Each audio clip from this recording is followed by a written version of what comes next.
Hello, folks. Hey, There's a joke I welcome. feel good. Welcome. I am going to start the recording. It's good to have you all with us today. I am Courtney. I'll be helping to host what's happening here at GoDaddy Pro. Joining today is Josh Pollock. Josh is a developer, longtime acquaintance of mine through the wonders of WordPress, through several form companies, and now helping those of us that need to build lots of plugins do so in a more efficient manner. I've been a big fan of a lot of the work that Josh has done over the years. We have a lot of mutual acquaintances and places that we've worked in our lives. So good stuff. Josh, welcome. Tell us a little bit about yourself before we start diving in. Yeah, thanks for having me. This is really cool. My name is Josh, as she said. I do live in Pittsburgh, so a few hours away across the state from Courtney. I've been doing WordPress kind of randomly, like was writing a blog and like I started pasting things into functions.php and got a little carried away.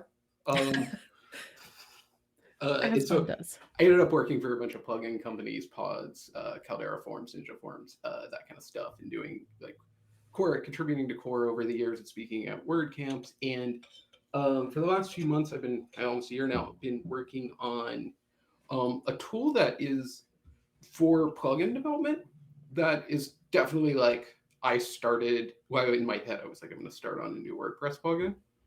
And then I was like, oh man, I'm going to like fork the last thing I did, like change all the names, and that got annoying. So I started building like a generator for plugins, and I was like, oh, what happens if you already have a plugin? And anyway, I also got carried away. Now we're here because I have this machine that helps you build plugins and maintain plugins and test plugins to QA. Yeah. And as soon as Josh let me take a look at this, I thought instantly, oh, this is also a teaching and training tool as well, because it will quickly build out a lot of the basic parts over and over so I don't forget to do some things, but also coaching me kind of along the way through it. So I'm really excited to get a tour of how it's going and to hear any feedback folks have about it so far. With that, Josh, if you want to grab the share screen in the bottom middle, you can do that. And I will probably drop my video off just to help there we go. Am I less recursive now? Yes, no more wormholes. Thank you. Okay. I mean, wormholes are fun. Yeah. So anyway, thank you so much for having me, and everybody I just saw it was just even more people joined in. There's a lot of fun for me to do to show what I've been working on. You can get these slides if you want to follow along at pluginmachine.com/slides. You'll see a link to that full URL. There are some like clickable parts of this, and like for safety reasons, you can't touch my screen. Just a little bit about me, which I guess I already introduced myself. My name is Josh Pollock. I am a PHP and JavaScript engineer. Do a combination of WordPress, Laravel, and React development. And have worked on a bunch of different plugins that are fairly popular today. And that led me to create Plugin Machine. And you can sign up right now if you want to like follow along with the demos at pluginmachine.com/register. And as I said, this is something that kind of grew organically out of me needing to build lots of plugins and start a new plugin project. And I needed, to have React or Composer or testing. And that stuff's a real pain. And so Plugin Machine helps anybody who's writing custom code. And Courtney mentioned that developers who are new to WordPress, there's a lot of challenges to learning a new thing, like just the amount of things. Having to learn, PHP, CSS, JavaScript, but also the tooling. That's like a whole other thing that I'm the kind of nerd who wants to play with that. Like this is what we're talking about that I built. But when I'm working on plugin, I'm just trying to like solve a problem. So, this is something that was very hard for me when I learned, like, because I was trying to learn a new skill and I kept screwing up installing something. And so part of the idea behind Plugin Machine is to take away those sort of frustrations and help new people get started faster, help experienced developers create their own standards and apply that and let everybody on their team follow those. So Plugin Machine helps with the whole life cycle of developing plugins, right? It generates start points. That's what we've been mainly talking about, it's boilerplate. And those are like the first features I've been working on for this relatively new product. because they're sort of essential. But once you started the plugin, you might want to add blocks. You might say, oh, shoot, I need a second block, or I might need a block at all, or I need tests. So there's a CLI that you can run to like add a block. Just set up all the files that you need to get started with block development and also compile that. And it can also can run NPM and composer commands for you. So that way you're less dependent on your own host machine being set up with the right version at Node and PHP.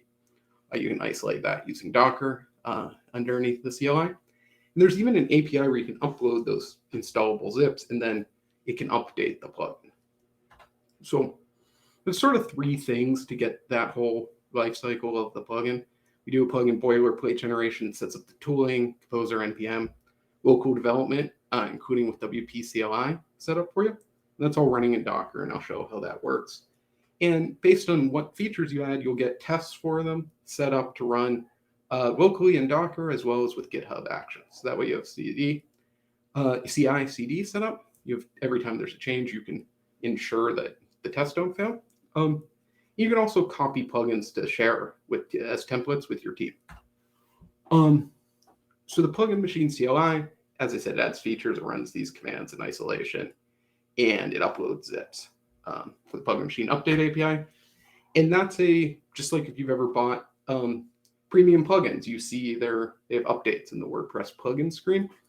This will allow you to deliver that kind of experience to like clients that you can update a plugin. So this is something that I wanted for myself. I built custom plugins for clients, put them on sites, FTP them up, and then we make changes and I have to FTP it up. And then, because the whole site's not under version control. So I wanted to have an easy way for a freelancer like myself to push plugins to other people's sites that were my clients. So why you might need plugin machine? If you build more than one plugin, you're going to save time with this.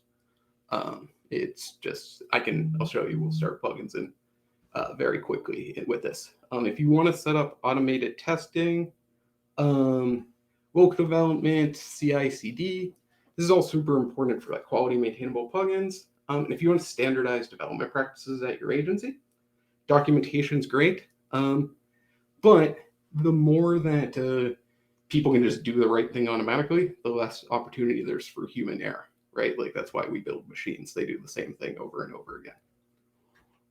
So I want to do a live demo. It's most of the talk, but are there any questions? Courtney, if you want to interrupt me, if there's anybody who has a question. I can't see the screen though. Okay, cool. I was hitting I have a Stream Deck mute switch, and I'm used to that in Zoom, and we're not in Zoom. So that button didn't help me there. I will drop questions in along the way, but I encourage all of you that are tuning in with us, do leave some questions here as you get ideas. You can leave them in the chat or over in the Q&A section. And also after Josh concludes, we'll open it up for a Q&A as well. Yeah. Okay, great. If you have questions or you want me to go back, just put them in the chat, and Courtney, please just interrupt me. And I will I'll answer them in real time. I just don't want to go back to the wormhole. Yep. So I have a second screen. It's used for other things, not this computer. So pluginmachine.app, as I said, it's free 2-week trial. It doesn't actually really do anything to you when the trial expires, but we'll get to that eventually. I am right now logged in, and it would look a little bit different if this was a brand new account. This is my account. Like some of those there are like client plugins, some are testing plugins. I want to show you how quick you can start a new plugin if we wanted to have a new cat block. Cat block. These are these basic things that all plugins need. They need a slug for translation domain and things like that. I could actually use a template to save some time here because there's one for block, like one block. I'm just going to skip that just to show you how the whole process works. I'm going to tell it this is a new plugin, and I want to choose my features now. Give it a second, and I'm just going to add a block. Always go ahead and look, if you're using this, click on this little eye icon, and it'll give you more information and a link to the documentation for that feature on the site. And they'll have lots of extra links there for things like the WordPress documentation for the functions that are being used. So let's just select blocks. Say this is a good first demo.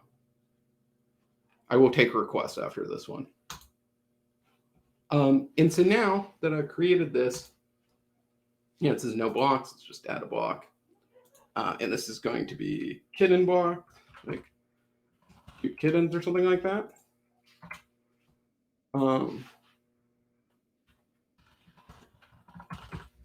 And you could choose to do this with a server-side rendered block where you write the display with PHP, just like you would do with a shortcode, or we could use JSX with React. That's all the new tooling that WordPress has for you for building those plugins. That'll be set up. We'll see that in a second. So I'm going to click on the package button here, and I could fill out this stuff for the header if I would like. But I'll just click download. Apparently it's the 5th time I've used cat block as an example. So this is a zip file that has the development files. I wouldn't install this. I would work with this in VS Code, which is what we're going to do. Just open this up and README. And we've already cloned it down, but we're going to go through the install steps here. Yarn is what it asked me to do. And so that's just going to go ahead and start building out everything we need to compile the blocks. Because I created this plugin with a block, you'll see here it includes this init file. And WordPress is really cool now. They just you include this one block.js file and it registers everything for the blocks for you. This used to be way more complicated. But you get this block.json, and this is very similar to the block tutorial in the WordPress handbook, and it's linked from the plugin machine documentation, and that's intentional. So you can kind of follow along with that handbook tutorial if you're new to block development. Josh, I have to say I found your Easter egg there on line 8. Yeah. Hi, Roy. Yes. No. Hi, Roy. So the part when you're mentioning about block.json, I'm going to ask to slightly interrupt and go over that a little bit, because I know that a lot of folks are just in even large scale plugin companies, they're really just now digging into what's inside of block.json in order to support, legacy plugins and things. So block.json is still an area I find perhaps new. A lot of people are starting to look there as it relates to getting their settings up and live inside of global styles with full site editing, and also looking at what they're going to allow the end user to modify as well. And so it's great to see that it's a lot easier these days, especially using this as a method to generate plugins. Yeah, I really like this block.json because this here, this tells it look for the block.json and do your magic underneath this function. And this used to be a lot more complicated for me. This, I put my headphones there. Yeah. This used to be a ton of work and you had to load each one individually. Whereas now that's it. That tells it this is the main file here. And then I'm actually importing from that block.json here. And then this is how I register the block config.name. And then I just pass in these two, the edit and save things. So those are React components. They can't be, included in JSON, but they will. That's the parts that are ready to go with plugin machine. And I'm really excited, as you said, about this block.json and the theme.json. It's going to make it a lot easier for people to build blocks, to customize blocks, extend blocks. For sure. So the other thing that I wanted to note in the README here is that we have a local development site that gets set up, is a random port for each project. So that way they don't collide. This runs on top of Docker. So as long as you have Docker installed, which you can go to docker.com/download and double click and install a Mac or PC installer for it. We should now be able to click here, whatever this was, You'll see there's a WordPress site that'll have the plugin. It's not installed yet. Just to show you, you can use Docker. You could run like WP CLI with Docker. Here's a command that like installs WordPress. Oops, wrong one. That should have installed us. Should have installed us. Am I in the wrong one? Probably.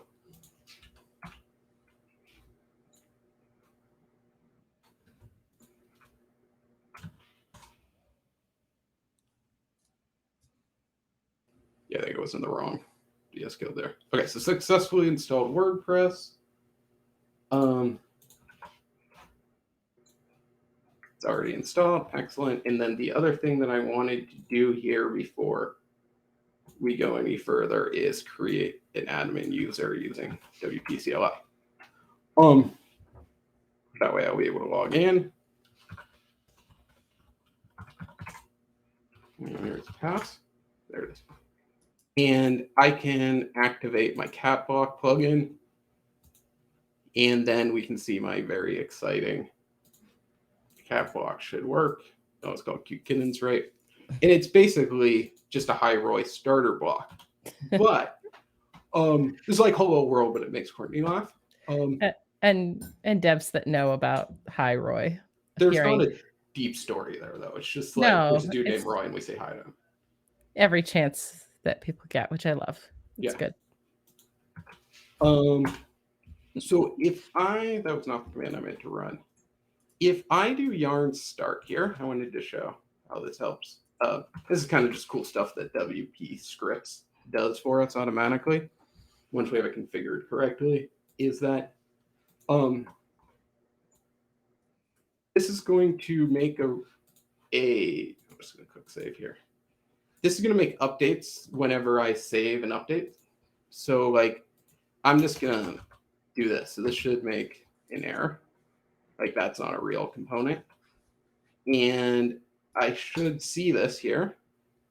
And you'll notice that because it's creating the map, it gives us this really useful, like properly displayed component, even though it's actually loading the compiled version. So I think that's really helpful to have, because then you can see like, oh, the error is because that's wrong. Like that's just, wouldn't expect that to work. And then I can refresh it and the error goes away. So that's pretty helpful. This is an example of one type of plugin you can build. I'm going to start over and do another demo of one that uses more PHP tooling and shows how like unit tests and stuff works, unless anybody has any questions or requests. Looks good so far. Great. So let's just stop this first and go back here to plugin machine. Oh no, wormhole. Create new plugin. And let's say this is something that like we would be doing for a like something with a lot of back end stuff, like maybe like a notes plugin. Like notes, like you're keeping notes, not usable notes. So this is a new plugin. And I'm going to want to add like a custom post type for that. And I'm going to want to use like Composer and PHP test to do. Composer and PHP, we'll get into this in a second, what that can do. Because I'm choosing to enable Composer, which is the dependency manager for PHP, and I'm going to use it as the autoloader for my plugin. I have to give it a namespace. We'll see how that works in a second. But this was just notes and plugin for taking notes. And I'm just going to keep clicking stuff here. We get all the things. Just confirm all the naming assumptions here. And so I'm going to go ahead and create one custom post type, which is going to be note. And these are all the various like labels and stuff that you need. Feature image. I don't know why those didn't get filled in. But like instead of filling in all of these and remembering what all this stuff is, like this is where it really helps to have like boxes that can do everything. So that's a custom post type I added, and I'll show you what that does. And then this stuff should already be set up. We will download another plugin. Extract this one.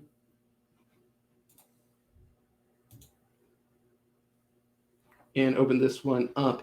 So this one looks a little bit different. It doesn't have the blocks directory. No, because we don't have blocks. Another thing you'll notice, it doesn't have a package.json because I didn't add any features that really require that. And if we look in the README, there's less stuff here because we just don't need to do like JavaScript development or anything like that. But what I do need is to run composer install. Excuse me. And what this is installing is all of the things that I need to do unit testing on the PHP code. You'll notice that there's a test directory here. There's integration and unit tests. We'll talk about the difference between those two. And it has 2 GitHub actions, like workflows. So this one will run the unit tests anytime you push to the repo, and it'll do it with 3 different versions of PHP. And then this one will run anytime we push. These tests, these are integration tests that will run with WordPress. The difference that distinction that I'm making here, is that unit tests run in isolation. You test one small thing at a time, and there's no WordPress loaded. If you're making an add-on for WooCommerce, you don't have WooCommerce. And if you're you just have your code. And I have these environment tests here that kind of show what they're doing, and that we have things like the Yoast PHP polyfills, PHP unit polyfills, which you need for backwards compatibility and testing. And there's mock functions that are set up because by default in this type of test, you wouldn't be able to use WP insert post. I had to fake it with this faker library. So now, what's the command for this? Composer test unit. I can run these example tests, and they'll work, but they have that limitation of I'm having to make an assumption about how WordPress works. Yeah. So that, Nick, by the way, while we're here, Nick Diego is with us and asking if you also have WP coding standards checks. I have a linter configured here. The command is composer sniffs and composer fixes, and they will go based on this PHP-CS file. You'll notice that the PHP code is following PSR standards, so it's not going to pass a WordPress coding standards check, but you could change that if you want, and they'll probably support that soon. Some people have asked for that, but you could change to that. Cool. Does that answer the question? Yes. Great. Because one of the things that I can do right now is go composer sniffs, and this will run the linter and look for issues. And it says there are four things that I can fix automatically. So I do fixes, and that makes those changes for me. They're spacing changes or whatever. And what Nick's asking about is, can you use the WordPress coding standards? You can just replace the PHP-CS file or install them using Composer, but I will probably add that as a feature soon. There you go. He is far from the first person to ask. So yes. Getting back to integration testing, but I think actually before I get back to that, I think it's one of the sort of virtues of this that I'm trying to provide is I've worked at 2-person companies, I've worked at 20-person companies, and I've worked at large companies. One. And at small companies, there isn't people whose full-time job it is to maintain standards, and maintain the boilerplate and do hey, we should probably support this type of linter instead of that type of linter. And it doesn't make sense for small companies or freelancers to spend a ton of time on this. So I'm trying to provide this in some sort of decentralized way that other people can just take advantage of this. And if Nick has a feature request, likely other people have it. So other people will benefit. Anyway, now back to the environment test thing. So as I said earlier, these are unit tests. They run totally in isolation. We have to make assumptions. We have to assume that WP insert post returns 1, which is fair. But we can also run these types of tests where they run with WordPress, like WP insert post actually is going to return an ID, like the numeric ID, because that's what WP insert post does. Like, we're not faking anything here. And these kinds of tests are famously hard to install and set up. So I do like to run them in Docker this way, that it's set up where we go into this special container and it's waiting for that extra database to warm up. So that way it doesn't mess with the regular database. And then it does all this stuff, whatever that is, that build script. And then to install the test properly, and then I can do test WordPress. And that one test that we had is going to run. And it's using the database. So this is an example of a plugin that starts out kind of simple in terms of code.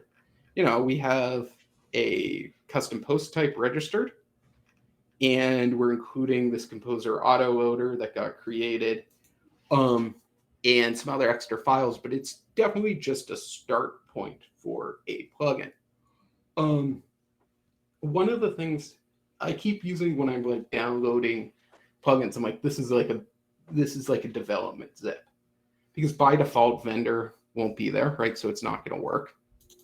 Like, you need composer. There's a bunch of files here that I wouldn't want in like something that gets downloaded from WordPress.org, like the plugins directory, or wouldn't want installed on my site. Like all these configuration files, the tests I don't want to do. Also, the way in which I installed my dependencies with Composer, I did the regular install that requires all these development dependencies. So not only did those make the zip larger, PHP unit, you can't put that on a server. It's not secure. It's only really designed to be used in tests.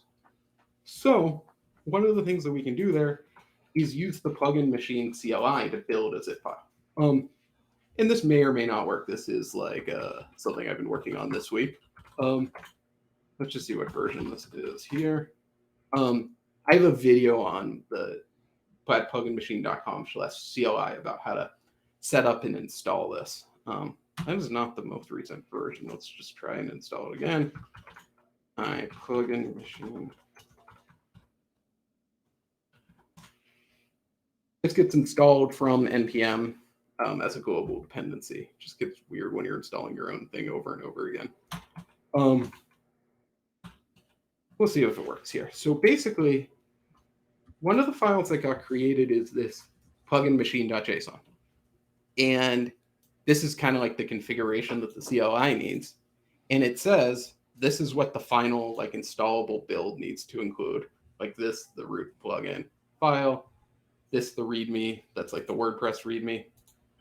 In these different folders that we might have. And so before that happens, we need to update Composer. We want to do Composer install no dev. So we should expect to see smaller things in there. So I can do plugin machine, plugin build. And this does run inside a Docker. Oh, shoot. I think this only works in Linux right now. This is out on Windows. But if we run this command to get the right thing in there, I should be able to build the zip file. Right, so this is going in and taking out all those extra files that we don't need.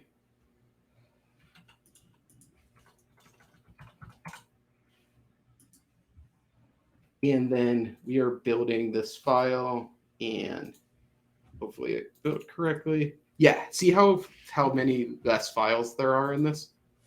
Like here, there's all these extra. There's bin, there's test, there's git ignore, composer. Those are things we don't want to send to a site. So this is an example of a built plugin where we do have our composer autoloader, but we just have composer. We don't have PHP unit. And, we have all the other files that we do need. So that's something that the CLI can do for you. It can create these built zips. I know I've wasted so much time building like a zip file and making sure the right things are in it, but not, the wrong things. Yeah, So I could see where that would be really helpful when you need to push an update to your plugin. Because having a pretty systematized way, if you're going to, let's say that you maintain a plugin that others use, whether .org or somewhere else, and you need to run the build process and package it up so that others can go download the latest release of things, that sure makes it a lot faster to get it all packaged. Yeah, that's the idea. Like, I don't trust myself to do the same thing the same way twice. Like, I like writing docs, but like, will I follow them? I don't know, right? Yeah. And I make mistakes. And what's cool about this is that this is declarative. I like the idea of configuration in code.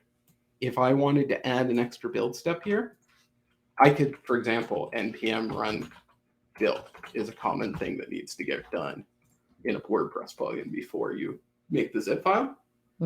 I could do that, and it would run the npm command inside a Docker with the right versions.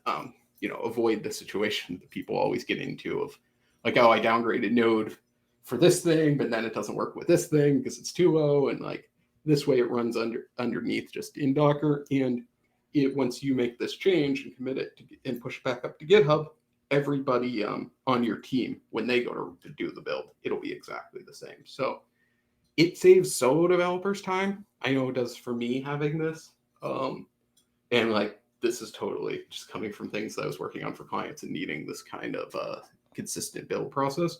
But for teams of 2 or greater, it could really save a ton of time and consistency. I know in the past I've had problems in distributed teams where people say, I have this problem and I can't reproduce it. And then we get into a conversation about how did each of us build the plugin and what's different between our environments. Mm-hmm. So the more that you can get that standardized for your team with things like doing your local development in Docker. Everybody has the same MariaDB version. It's not a question about what version of MySQL are we. It's MariaDB 10.5.8. If that's a problem, we can change it for everybody on the team. And this is also a good example of something where like somebody, an early beta tester, found that with the M1 Mac, the MySQL image I was using wasn't working. So we switched to MariaDB. That's kind of the advantage I'm hoping to provide with this service. As your subscriber to Plugin Machine is, things break, I'll help you fix them as they change, right? And Apple comes out with new Macs that have problems with MySQL and Docker, we'll fix it, right? I found the solution being MariaDB, and I think that's part of the advantage to subscribing. Yeah, for sure. Are there other questions? Any questions coming in? Looking through at the moment. Because I can do another demo or two. I would like another demo. Great. Everyone's quiet at the moment, but we've been dropping in links as you've been mentioning them. Nick's question. This supports multiple blocks, right? More than just a single block? Yeah, so let's actually build a plugin that does a lot of like React stuff. Just to show this how that would work. I'm gonna call this one Foxes because I see the MetaMask icon up there. All of my sample plugins are named for things on or around my desk, like when it's like rock or like tea. I'm waiting for Grogu and Chewbacca to enter the scene because I see them. Right, but that's the other desk.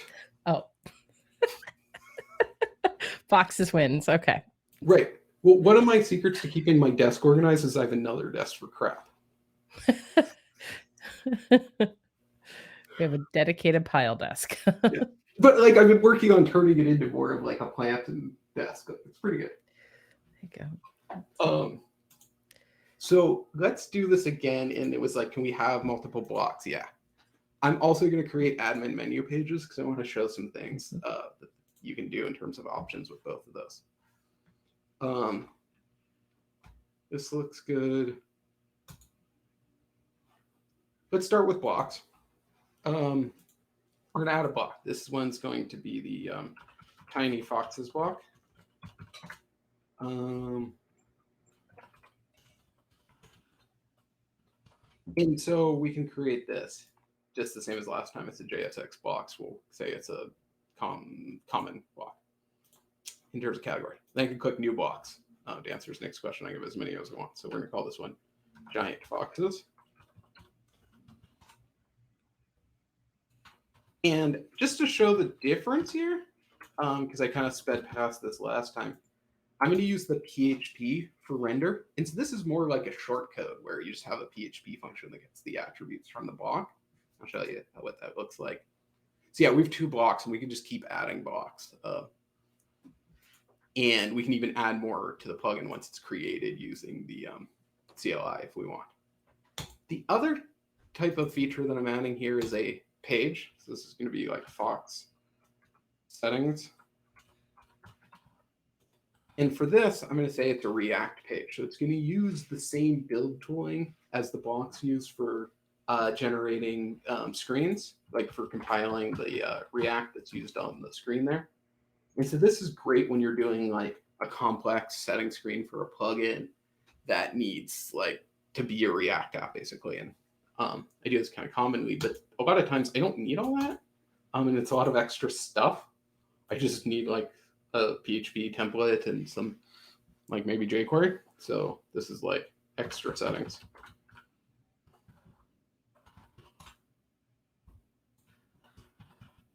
So I'm going to have in this plugin 2 different settings pages. One's going to be done with React, one's going to not. And then we had 2 blocks as well. One done with React and one done without. And just click download here. Extract.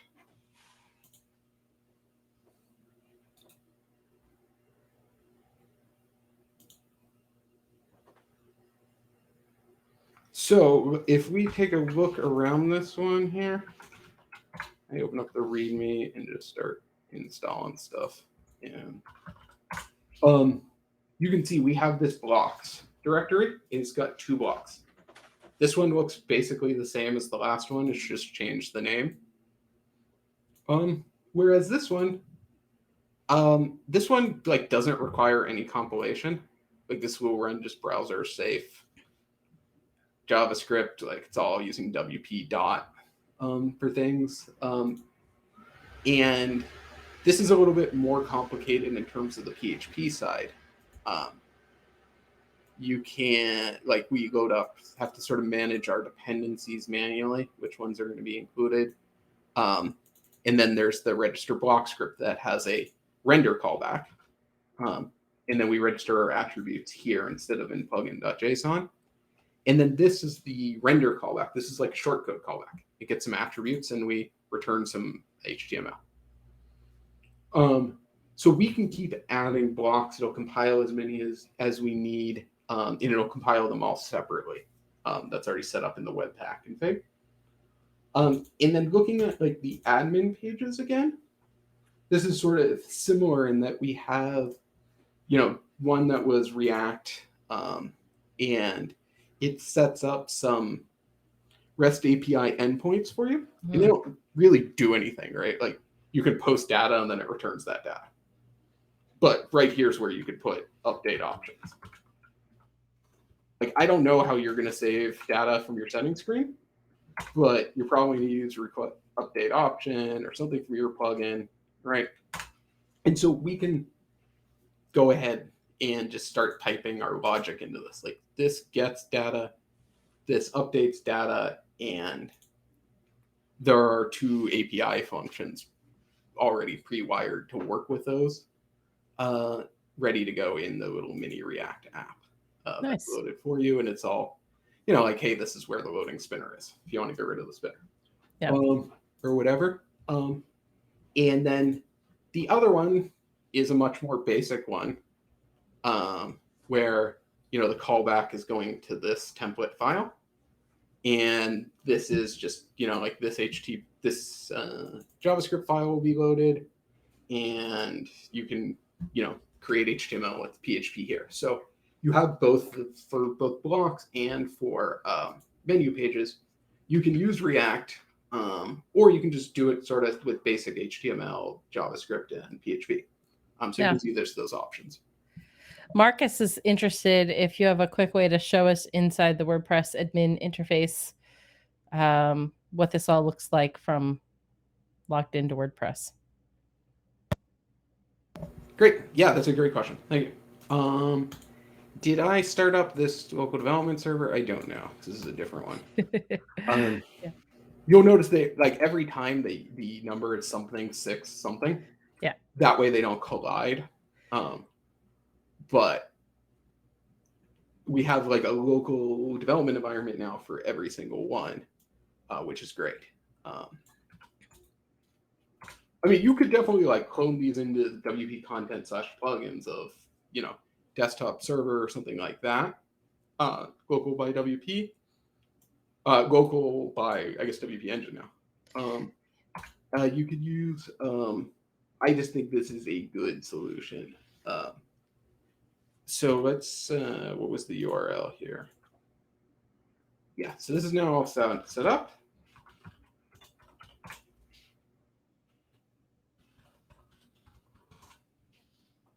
Admin path, very secure. Yeah. I'm going to hit yarn build real quick. So that way I actually have the right JavaScript files.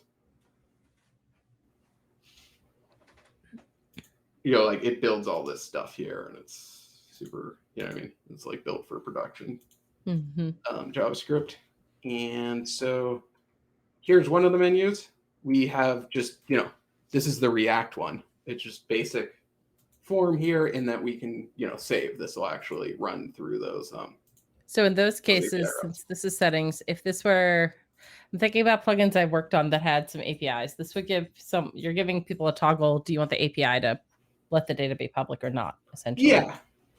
It's just an example of like how you could, because what we end up with here is, like I was just showing, like this is one input and like how it works with the settings. Because I know for me, if I have things working, I can like modify them to be what I want. Like I can be like, actually, this is supposed to be a text input for me, Yeah.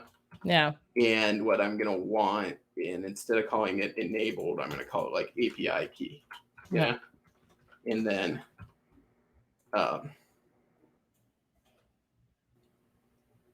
this is going to give me an event. And so then it'll be event.target.value. And I could totally use like a WordPress component here as well. And so that was the like React settings page. These are just super basic starting points. Like this is the PHP one. Like I can, like that's it. Like it's, yeah. Like it's just a basic start point for making your own things. Like, because this is the sort of like thing that I always have to like Google and look up, and then like by the time I'm there, I've already run out of time. Like now I'm at make menu page, and like with this one, I have React already compiling. I have API routes already going back and forth with the REST API. Like the authentication is set up. Like these endpoints won't be public. No. So that's cool. And then to finish answering his point, there was also those two blocks, and we sort of saw this before, but I think I added 2 blocks there, tiny foxes and giant foxes. So again, these are like that's what it looks like here. You have 2 blocks that are starter blocks, and with this one, this is what you're working with, and this is the save callback. Right, this is what, when I type that message in, I can see it because it's the value of message here. If you do that, we should actually see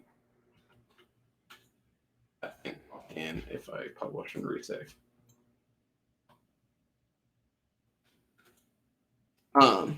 So they're start points for you. And if you want to, you can like do plugin machine. Sorry, wrong place.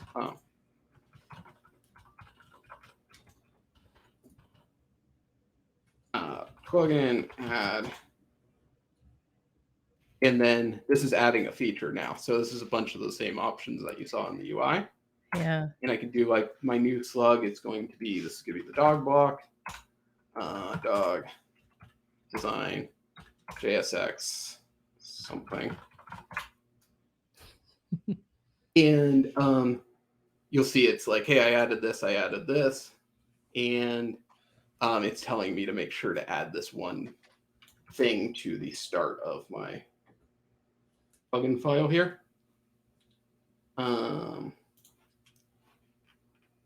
Right, you see it's installing these other, it's loading these blocks here. So I'm just going to include that line to include that init file. And then it included everything I need here. Nice. In order to load it, and it should have modified plugin machine.json. Yeah, so now we have an extra block, and that is enough to get that to compile. Nice. Like I should be able to do yarn build here. And like right now we don't have a built file for it, but yeah, there. Right, here's the JavaScript part. Right. So automating all of the files that you need and allowing you more time to focus on actually writing what goes into the block rather than all the file structure for it all. Yeah. Makes sense. Good spot for some more questions. We're getting close to the top of the hour. I have just a couple thoughts or questions there, especially when I was seeing CPTs, your custom post type showing and some things in there. Of course, there's always the long-standing debate of what's plugin turf and what's theme turf. Mm-hmm. And right now, within the theme realm of things, we're getting blocks into themes in FSE. Do you see, I guess, over the next, I don't know, half a year to a year out, as you're working on increasing feature sets within Plugin Machine, do you see anything that would be helping spin up maybe the templates? I know right now in FSE, we only have certain templates available, but of course, if we're making a custom post type, we then need to register the template to go with it and some of those fun challenges. What things are you seeing that FSE might sort of nudge you to expand maybe? Yeah. Plugin Machine. This is a great example. In custom post types where you started with like, where do they go? Yeah. It's generally like, that's an example of something you want to put in a plugin for a couple of reasons. One, when you switch themes, you don't want to lose that, the ability to view that content, right? If you put the custom post type in your theme and you switch themes, it's still in your database. It's not like you lost those posts in the custom post type, but you can't access them easily. Right. And so that's one of the reasons to put it in a plugin. The other reason why I just generally like putting functionality in plugins isn't just reuse, it's debugging. I can turn individual plugins on and off really easily. Right. And if that fixes the error, well, I've learned something, right? And so moving forward, I suspect that things like those templates specific to custom post types, you would want to think about in the same way.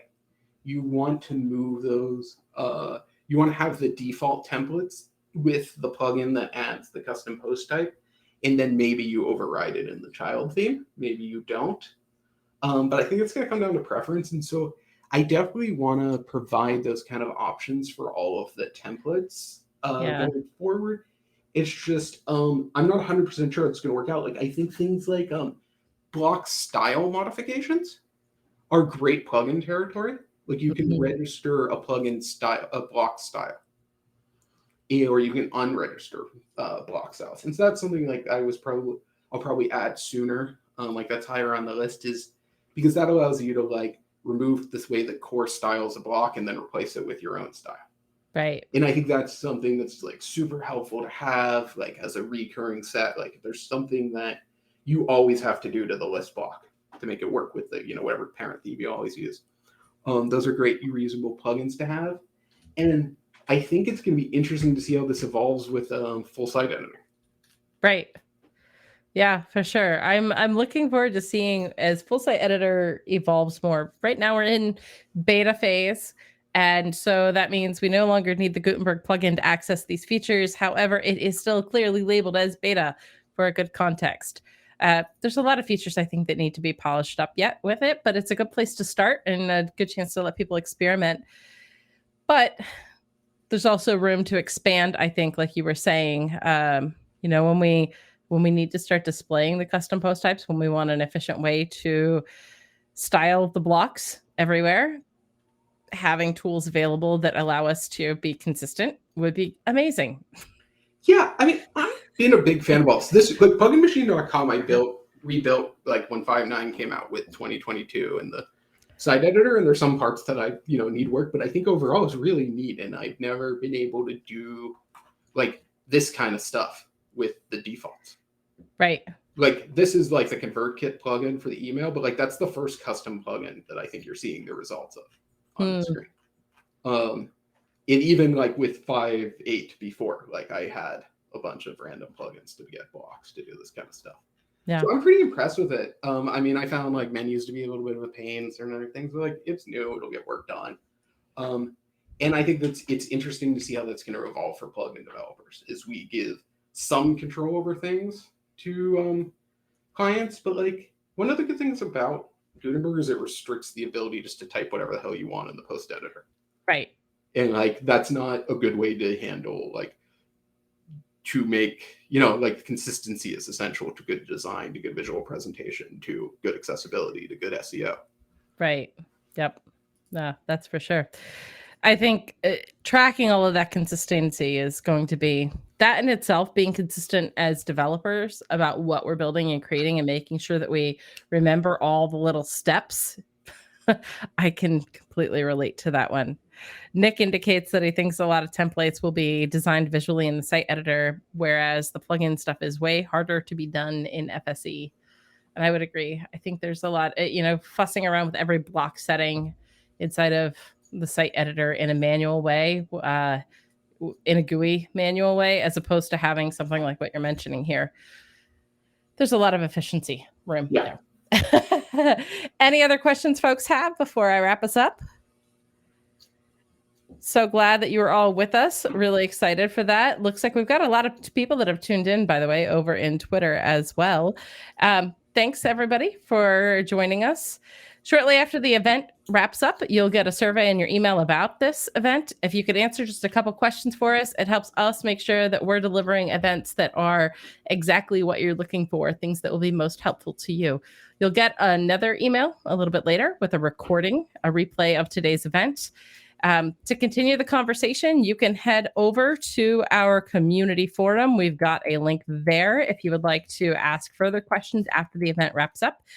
And we have a couple other events coming up soon. You can find them over at events.godaddy.com, either under GoDaddy Pro or GoDaddy Pro EMEA.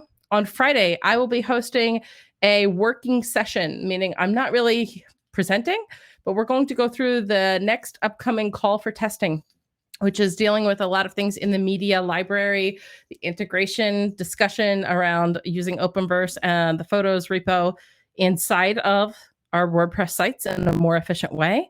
So that one's going to be on Zoom, won't be available for a replay. It's literally, we're just going to pop open computers and work together through the set of directions that Anne has published on make.wordpress.org/test. So you can find that at events.godaddy.com.